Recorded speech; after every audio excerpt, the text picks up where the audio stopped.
তৃতীয় শ্রেণীর প্রিয় শিক্ষার্থী সালদার স্যার ইউটিউব চ্যানেল থেকে তোমাদের সবাইকে স্বাগতম। আজকে তোমাদের জন্য আরেকটি নতুন ভিডিও নিয়ে এসেছি।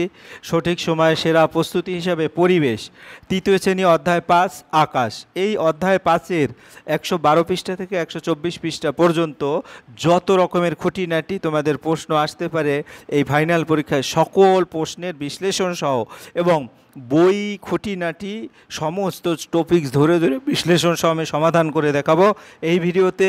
এটা তৃতীয় পর্যায়ক্রমিক মূল্যায়নের syllabus, MCQ, short question, very short question সহ একটা সাজেশন অর্থাৎ বিশ্লেষণ সহ সম্পূর্ণ সমাধান দেখাবো আমি এই ভিডিওতে। কাজে তোমরা যারা এখনও আমার চ্যানেলটিকে সাবস্ক্রাইব করোনি তারা এখনই চ্যানেলটিকে সাবস্ক্রাইব করে বেল আইকনটি প্রেস করে দাও। তোমরা দেখো সিলেবাস কী আছে। প্রথমে অধ্যায় 5 আকাশ, তারপরে অধ্যায় 6 সম্পদ এবং অধ্যায় 7 সাবধানতা। অর্থাৎ 112 পৃষ্ঠা থেকে 154 পৃষ্ঠা পর্যন্ত তোমাদের এই তৃতীয় ইউনিট টেস্টের সিলেবাস। তো আমি সরাসরি চলে যাব বইয়ের টপিক্সে। টেক্সট বইয়ের যে টপিক্সগুলি: 1 নীল আকাশের রহস্য, 2 হচ্ছে সূর্য থেকে আলো, সূর্য থেকে তাপ, তারপরে 3 হচ্ছে দিনভর ছায়ার খেলা, 4 হচ্ছে চাঁদ মামার লুকোচুরি, 5 হচ্ছে তারায় তারায় আলোর নদী, 6 হচ্ছে তারার কথা মেঘের কথা, 7 হচ্ছে মেঘ বৃষ্টি বাজ এবং 8 আকাশে রঙের ছটা। তো আমরা সরাসরি চলে যাচ্ছি ভেরি শর্ট কোশ্চেন অ্যান্সারে। সাদা মেঘের পিছনে আকাশের কী রং হয়? নীল রং হয়। মেঘকে কেন কালো দেখায়? অনেক ছোট ছোট জলকণা থাকে বলে মেঘকে কালো দেখায়। কখন মেঘ ছাই ছাই দেখায়? জলকণা বড় বড় থাকলে মেঘ ছাই ছাই দেখায়। রাতের আকাশ কেমন দেখায়? রাতের কালো আকাশ তারার ঝিকিমিকি করে। রাতের আকাশে কি কি ঝিকমিক করে? রাতের আকাশ কালো দেখায়। তারপরে আকাশে চাঁদের কাছাকাছি জায়গাটা মাঝে মাঝে কি দেখা যায়? আকাশে চাঁদের কাছাকাছি জায়গাটা মাঝে মাঝে আলো দেখা যায়। দিনের বেলায় সূর্য থেকে দূরের আকাশটা কেমন হয়? দিনের বেলায় সূর্য থেকে দূরের আকাশটা নীল হয়। তারপরের প্রশ্ন 8 নম্বর, দিনের বেলায় কোথাকার আকাশটা ঠিক নীল নয়? সূর্যের কাছের আকাশটা। সোজাসুজি সূর্যের দিকে তাকালে কিসের ক্ষতি হয়? চোখের ক্ষতি হয়। কোন দিকে সূর্য তা বোঝার উপায় কি? নিজেকে দেখে বোঝা যায়, কারণ ছায়ার উল্টো দিকে সূর্য থাকে। বিকালে সূর্য কোন দিকে থাকে? পশ্চিম দিকে থাকে। পশ্চিম দিকে সূর্য থাকলে তোমার ছায়া কোন দিকে থাকবে? আমার ছায়া পূর্ব দিকে থাকবে। নানা সময় আকাশের রং কেমন হয়? নানা রঙের হয়। আকাশের রং কি বদলে যায়? বাতাসের ধূলিকণার তারতম্যের কারণে সূর্যালোকে আকাশের রঙের বৈচিত্র্য দেখা দেয়। আকাশের যে রং আমরা দেখি তার কারণ কি? বাতাসে নানা ধূলিকণার উপর সূর্যালোক পড়লে রঙের ছটা বেরোয়। রাতে কার আলো দেখা যায়? রাতে চাঁদের আলো দেখা যায়।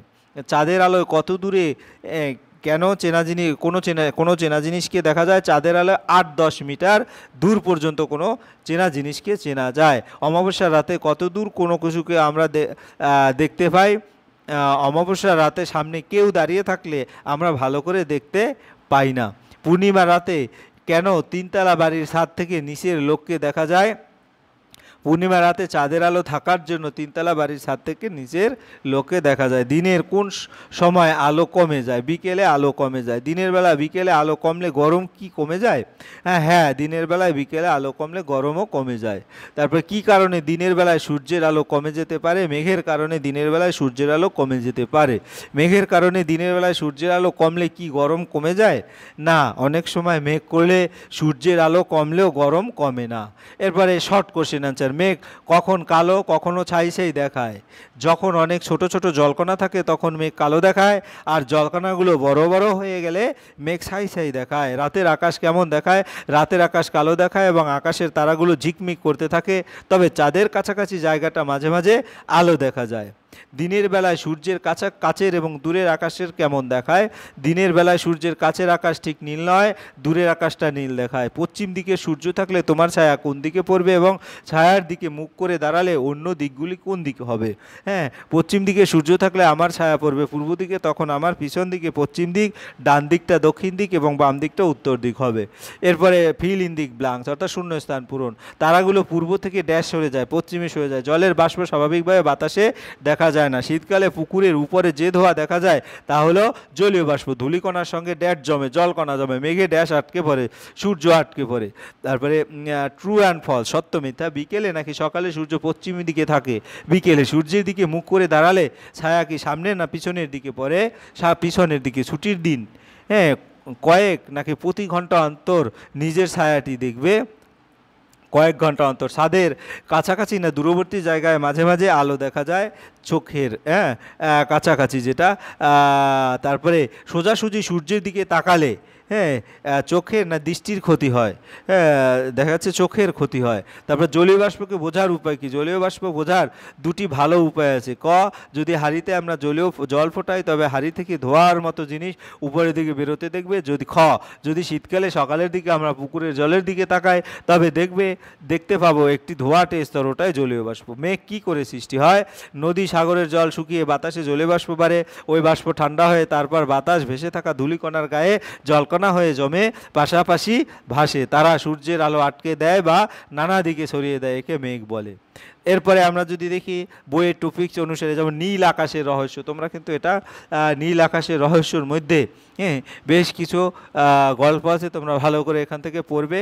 তারপরে হচ্ছে নীল আকাশের রহস্যের মধ্যে চাঁদের কাছাকাছি জায়গাটা মাঝে মাঝে আলো দেখা যায়, এরকম বেশ কিছু বর্ণনা আছে। তোমরা কিন্তু বইটাকে সুন্দর করে পড়বে এবং গুরুত্বপূর্ণ টপিকস আমি এখান থেকে দেখাবো। সূর্য থেকে আলো এবং সূর্য থেকে তাপ, সূর্য থেকে আলোও পাওয়া যায়, সূর্য থেকে তাপও পাওয়া যায়, সেই বর্ণনাটা কিন্তু এখানে তোমার ডিটেলস বর্ণনা।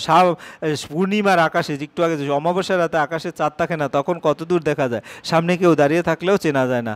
আর আকাশে পূর্ণিমার চাঁদ থাকলে কিন্তু কেউ বলে 8-10 মিটার দূরে চেনা, আমি কিন্তু প্রশ্নে আলোচনা করেছি। এরপর আমাদের পরিবেশ দ্বিতীয় শ্রেণীর চ্যাপ্টার, যেটা আকাশের কোন রং আছে? না, আকাশের কোনো রং নেই। বাতাসে কি ভাসে? বাতাসে ছোট ছোট ধূলিকণা, জলের কণা। রাতের আকাশ কালো কেন? রাতের আকাশ সূর্য থাকে না বলে আকাশ কালো দেখায়। আমরা আকাশের রং কিভাবে দেখতে পাই? আকাশের কোনো রং নেই, বাতাসে ভাসমান ছোট ছোট ধূলিকণার উপর সূর্যের আলো পড়লে নানা রং দেখে যায়, একে রামধনু বলে। তিনতলা বাড়ির নিচ থেকে ছাদটা প্রায় কত মিটার উঁচু? ছাদটা প্রায় 10-12 মিটার উঁচু। আকাশে পূর্ণিমার চাঁদ থাকলে কি হয়? 8-10 মিটার দূরে চেনা লোককে চেনা যায়। দিনের সবসময় কি একই রকম আলো হয়? না, বিকেলে আলো কমে যায়, গরমও কমে যায়। এরপর দিনভর ছায়ার খেলা। এই তো ছায়া বলতে কখনো বড় কখনো ছোট। সকাল 10টায় ছায়ার কথা বলেছে, পূর্ব দিকে; সকাল 7টায় ছায়া, পশ্চিম দিকে ছায়া, এরকম বিভিন্ন কথা বলেছে। আমরা ভালো করে বইটা পড়ি। অমাবস্যার রাতে কত দূর দেখা যায়? অমাবস্যার রাতে আকাশে চাঁদ থাকে না, সামনে কেউ দাঁড়িয়ে থাকলেও চেনা যায় না। সকাল 10টায় সূর্য কোন দিকে থাকে? সকাল 10টায় সূর্য পূর্ব দিকে থাকে। সকাল 10টার সময় ছায়া কোন দিকে পড়ে? ছায়া পশ্চিম দিকে পড়ে। সকাল 7টার সময় ছায়া লম্বা না খাটো হয়? ছায়া লম্বা হয়। সকাল 10টার সময় ছায়া লম্বা না খাটো হয়? ছায়া খাটো হয়। বিকেল 4টার সময় সূর্য কোন দিকে থাকে? পশ্চিম দিকে থাকে। বিকেলে 4টার সময় ছায়া লম্বা না খাটো হয়? লম্বা হয়। অমাবস্যার পরের দিন কোন পক্ষ শুরু হয়? শুক্লপক্ষ শুরু হয়। এগুলি কিন্তু ইম্পর্ট্যান্ট প্রশ্ন, তোমরা কিন্তু ভুলে যাবে। কখনো অমাবস্যার পরে শুক্লপক্ষ বলবে, আবার কৃষ্ণপক্ষ বলবে, ক্লিয়ার কিন্তু মনে রাখার চেষ্টা করবে। চাঁদ মামার লুকোচুরি পরের টপিক। এই দেখো, শুক্লপক্ষ প্রথম সন্ধ্যা, শুক্লপক্ষ প্রথমা, দ্বিতীয়া, তৃতীয়া, এরকম করে বর্ণনা এখানে আছে। কৃষ্ণপক্ষ শুরু হয় পূর্ণিমার পরেই, কিন্তু কৃষ্ণপক্ষ শুরু হয়। প্রথম সন্ধ্যাকে বলা হয় কৃষ্ণপক্ষের প্রথমা, কৃষ্ণপক্ষের দ্বিতীয়, এরকম করে। যাই হোক, আমরা যদি এরপরে দেখি তারায় তারায় আলোর নদী, এগুলিও কিন্তু ভালো করে তোমরা। ষষ্ঠী সন্ধ্যার চাঁদটাকে কেমন দেখায়? কমলা লেবুর কুয়ার মতো দেখায়। পূর্ণিমার দিকে যত যাবে চাঁদটা কেমন হবে? চাঁদটা তত বড় হবে। পূর্ণিমার চাঁদ দেখতে কেমন? গোল থালার মতো। পূর্ণিমার পর থেকে কোন তিথি শুরু হয়? কৃষ্ণপক্ষ শুরু হয়। তারাগুলো কোন দিকে সরে যায়? তারাগুলো পশ্চিম দিকে সরে যায়। তারপরে তারার কথা, মেঘের কথা। এখানে তারার কথাও বর্ণনা আছে এবং মেঘের কথাও বর্ণনা আছে। হ্যাঁ, তা আমরা দেখি সেখানে জলকণা আছে। হ্যাঁ, এই জলকণা কি, এরকম করে তোমার বর্ণনা ডিটেলস দেওয়া আছে। ছায়াপথ কাকে বলে? মাঝ আকাশে একটা আলোর নদীর মতো দেখা যায়, ওই, হ্যাঁ, আলোর নদীটার নাম হচ্ছে ছায়াপথ। ওখানে ছোট বড় অনেক তারা আছে।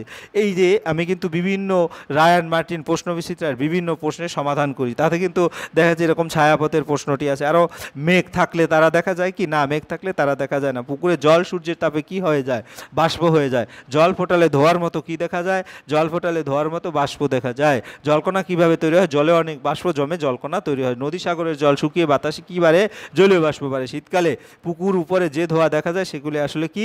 সেগুলি আসলে জলকণা। মেঘ, বৃষ্টি, বাজ। এখানে তিনটা টপিক আছে, মেঘ আছে, বৃষ্টি আছে এবং বাজ পড়া আছে। বাজ পড়া আসলে ওই রকম। যাই হোক, আমরা এখান থেকে সুন্দর করে প্রশ্ন। মেঘ কাকে বলে? নদী সাগরের জল শুকিয়ে বাতাসে জলীয় বাষ্প বাড়ে, বাতাসে ভেসে থাকা ধূলিকণার গায়ে ওই বাষ্প জমায় জলকণা হয় এবং পাশাপাশি ভাসে। তারা সূর্যের আলো আটকে দেয় এবং নানা দিকে ছড়িয়ে দেয়। আকাশের ওই জায়গাকে মেঘ বলে। মেঘ কি? মেঘ হলো জলের ছোট ছোট কণা। বাজ পড়ে কেন? মেঘে মেঘে ঘষা লাগলে বাজ পড়ে। আকাশে রঙের ছটা, এখানে কিন্তু রংধনুর কথা বলা আছে, দেখবা। হ্যাঁ, নীলের আমরা যদি একটু ভালো করে দেখি, দেখো এখানে রংধনুতে 7টি রং কি কি, এখানে বে, নি, ইয়া, সহ, কলা এরকম কিন্তু বর্ণনা আছে। অর্থাৎ বেতে বেগুনি, এই যে বেগুনি কালার দিয়ে দিয়েছে, নিতে নীল, আসমানি বা আকাশি, তারপর সবুজ, হলুদ, কমলা, লাল, এবং টোটালি আলোর সাথেই কিন্তু এগুলি লিখে দেওয়া আছে। কি করলে বিদ্যুতের মতো আলো ঝলকায়? লোহাতে ঝালাই দিলে বিদ্যুতের মতো আলো ঝলকায়। রামধনুর কটি রং? রামধনু 7টি রং। রামধনু কখন দেখা যায়? রামধনু বৃষ্টি থামার পরে দেখা যায়। রামধনু দেখতে কার মতো? রামধনু দেখতে ধনুকের মতো। রামধনুর রং অক্ষর স মানে কি? সবুজ, আমরা দেখেছি। এরপরে পাতা থাকে 112 থেকে 120 পৃষ্ঠা পর্যন্ত। আকাশের রং কি গরম? নীল। ছোট ছোট জলকণা থাকলে মেঘ কেমন দেখায়? সাদা মেঘ দেখায়। বড় বড় জলকণা থাকলে কালো দেখায়। রাত্রে কালো আকাশে ঝিকমিক করে তারা। সূর্যের দিকে তাকালে চোখ খারাপ করে, নিজের ছায়া দেখায় উল্টো দিকে। বিকেলে সূর্য পশ্চিম আকাশে থাকে। যখন সূর্য উঠে তখন সূর্যের দিক মুখ করে দাঁড়ালে পশ্চিম। তারপর রাতের আকাশে কেন কালো দেখায়? রাতের আকাশে সূর্য থাকে না, তাই কালো। যে রাত্রে আকাশে চাঁদ থাকে না তাকে বলে অমাবস্যা। চাঁদের আলোতে কত দূর লোক চেনা যায়? 8-10 মিটার। দিনের আলো কখন কমে যায়? বিকেলে। অমাবস্যার সময় রাতের আকাশ চাঁদ থাকে না। ঠিক চিহ্ন দাও, কোনটি ঠিক? 1 নম্বর, সূর্যের আলো কমলে গরম কমে যায়, এটা ঠিক। মেঘ করলে গরম কমে, এটা ঠিক। তারপরে সূর্যের সাথে গরমের সম্পর্ক নেই, এটা ভুল। দুপুরে সূর্য মাথার উপর থাকে, এটা ছোট, ঠিক। সকালে 7টায় ছায়ার দৈর্ঘ্য লম্বা হয়। অমাবস্যার পর কোন তিথি শুরু হয়? শুক্লপক্ষ। পূর্ণিমার পর কোন তিথি শুরু হয়? কৃষ্ণপক্ষ। কোন পক্ষে সন্ধ্যাবেলা অন্ধকার থাকে? কৃষ্ণপক্ষে। কোন পক্ষে চাঁদ দেখা যায় না? কৃষ্ণপক্ষে। হ্যাঁ, শুক্লপক্ষের প্রথম দিন থেকে চাঁদ দেখা যায়, ঠিক না ভুল? ভুল। প্রথম তিথিতে থেকে চাঁদ দেখা যায়। কোন তিথিতে চাঁদকে? কমলা লেবুর মতো, পূর্ণিমা তিথিতে। অমাবস্যার পর আকাশের কোন দিক চাঁদকে দেখা যায়? পশ্চিম দিকে আকাশে দেখা যায়। যে কোনো পক্ষের প্রথম তিথিকে কি বলে? প্রথমা। ঠিক চিহ্ন দাও। পূর্ণিমার রাতে চাঁদ পূর্বে আকাশে উঠে, এরকম করে তোমার 5টি প্রশ্ন আছে, তাই এটা ঠিক। তাই পূর্ণিমার দিন চাঁদকে গোল দেখায়, এটাও ঠিক। তারপর পূর্ণিমার একদিন পর চাঁদকে দেখা যায়, এটা পূর্ণিমার একদিন পর চাঁদকে দেখা যায়, এটা ঠিক তো, তাই না? অমাবস্যার পর দিন চাঁদকে দেখা যায়, এটা ভুল। তারপরে তারাগুলো দিক পরিবর্তন করে, এটা ঠিক। তারাগুলো ছোট ছোট দেখায়, অনেক দূরে থাকার জন্য ছোট দেখায়। ছায়াপথ কি? রাতের আকাশে একদিক থেকে অন্যদিকে একটা আবছা আলো আভা দেখা যায়, ওটাকে ছায়াপথ বলে। আমি কিন্তু ছায়াপথে বিভিন্নভাবে বিভিন্ন আঙ্গিকে উত্তর বর্ণনা করেছি। পুকুরের জলকণা বাষ্প হতে দেখা যায়, এটা ভুল। জলীয় বাষ্প দেখা যায় না, এটা ঠিক। তারপরে জলকণা হলো ধোঁয়ার মতো বাষ্প, এটা ঠিক। জল গরম করলে বাষ্প তৈরি হয়, এটা ঠিক। এবং ভারী জলকণা ভাসতে পারে না, এটা ঠিক। মেঘ কী করে সৃষ্টি হয়? নদী সাগরের জল বাষ্প হয়ে উপরে উঠে যায়, তারপর ঠান্ডা হয়ে জলকণায় পরিণত এবং সূর্যের আলো আটকে দেয়, এটাই মেঘ। আমি কিন্তু এরকম মেঘটাকে বিভিন্নভাবে বিভিন্ন আঙ্গিকে প্রশ্নের উত্তর দিয়েছি। কেমন শব্দ বাজ পড়ে? কর্কর শব্দে বাজ পড়ে। বাজ পড়া কি? মেঘে মেঘে ঘর্ষণ লেগে যে আলো সহ শব্দের সৃষ্টি হয় এবং মেঘ থেকে মাটিতে বিদ্যুৎ গেলে বাজ পড়ে বলি।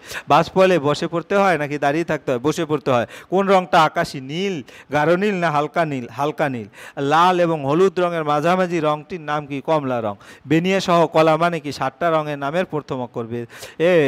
7 রঙের নাম কি? বেগুনি, নীল, আসমানি বা আকাশি, সবুজ, হলুদ, কমলা এবং লাল। হ্যাঁ, এই বর্ণনা আমরা দেখেছি। এরপরে দিগন্ত রেখার বর্ণনা দেখব। রং কিভাবে মিলিয়ে যায়? ছোট ছোট জলের ফোঁটা দিয়ে তৈরি হয় রং, জলের ফোঁটা বাষ্প হয়ে গেলে রং মিলিয়ে যায়। দিগন্ত রেখা কি? ফাঁকা জায়গায় দাঁড়ালে মনে হয় আকাশটা মাটিতে মিশেছে, ওটাই দিগন্ত রেখা। দিগন্ত রেখার অন্য নাম কি? দিকচক্র রেখা। এই ছিল তোমাদের সামগ্রিক আলোচনা। আশা করি তোমাদের পঞ্চম অধ্যায় যে আকাশ, আমার ভিডিওতে যত প্রশ্ন আছে সমস্ত প্রশ্নের উত্তর যদি তোমরা পারো, তাহলে পঞ্চম অধ্যায়ের এমন কোনো প্রশ্ন নেই যে তোমাদের স্কুলের পরীক্ষায় কমন বাঁধবে না। পরিশেষে বলবো, তোমরা যারা এখনও আমার চ্যানেলটিকে সাবস্ক্রাইব না করে আমার ভিডিওগুলি দেখছো, প্লিজ প্লিজ প্লিজ চ্যানেলটিকে সাবস্ক্রাইব করে বেল আইকনটি প্রেস করে দাও। ভিডিওটি দেখার জন্য অসংখ্য ধন্যবাদ। ভিডিওটি ভালো লাগলে লাইক কমেন্ট শেয়ার করতে ভুলবে না। আছে এই পর্যন্তই। ধন্যবাদ সবাইকে।